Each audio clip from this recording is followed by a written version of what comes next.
Good evening, America, and welcome to this broadcast of Nightly News. I'm Ryan Jefferson. And I'm Nick Jensen. We have breaking news tonight concerning the attempted invasion of Cuba. What started out as a chance for the U.S. to overthrow Castro ends in a defeat. This is already being called the biggest mistake by the U.S. in the year of 1961. We now go to Tyler Langle, our national correspondent, for details. Thanks, Ryan. I'm here at the Bahima de Cochina, which means Bay of Pigs.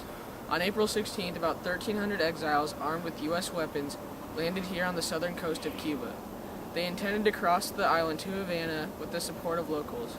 It was evident from the first hours of fighting that the exiles were going to lose. This all started when Fidel Castro, a strong communist leader, overthrew Fulgencio Batista, the leader of Cuba. The U.S. responded to this by planning an invasion to take out Castro. The military started training Cuban exiles in Guatemala for the job. You guys ready to do some jumping jacks today? All right, let's go, let's get it. What are you doing? This is a jumping jack. All right, let's go for it, bro. Come on.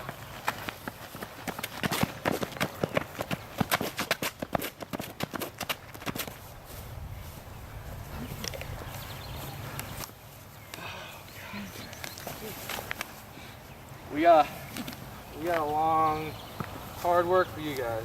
The troops then set out to take over Cuba. On the way, they ran into hidden coral reefs, which delayed them. When they finally got to the island, the mission was clear: convince the locals to start a riot and take over Castro. The raid started on April 16th and ended tonight, April 19th, when the invaders surrendered to the Cubans.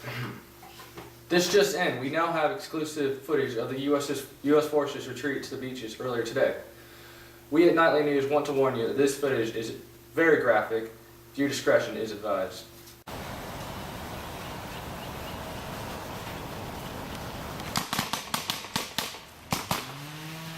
Now!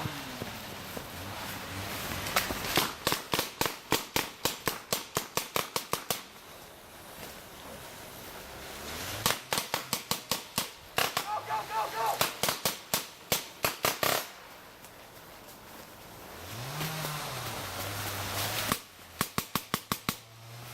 Get back!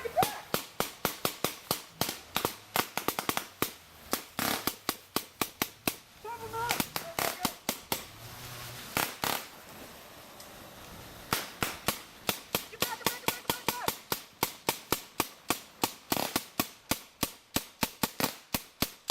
Get back! Think we got them all? I think we're good. There we go. Thank God. Do you even know where we're at? No.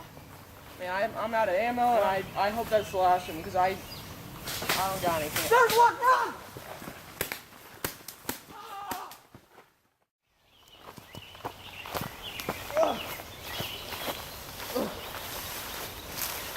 You all right? No.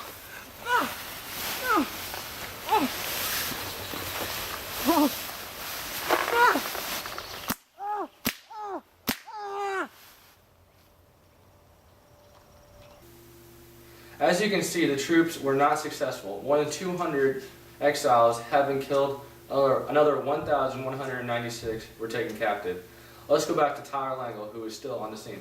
I have talked to many locals, and they all seem to have the same thing on their mind: anger at the U.S. It would appear that now there is a mutual hate between the two countries. Ryan? Thanks, Tyler. Before the invasion, Cuban and U.S. relations were not good. The Cubans blamed many of their problems on the U.S.'s influence in Cuba. When Castro came to power, relations between the two countries worsened. 1 year ago, in 1960, Castro began capturing private land. Some of this land belonged to U.S. citizens. Then, Castro heavily taxed U.S. products, diminishing U.S. exports in Cuba greatly. The United States responded with trading restrictions, which caused Castro to turn to the USSR for trade.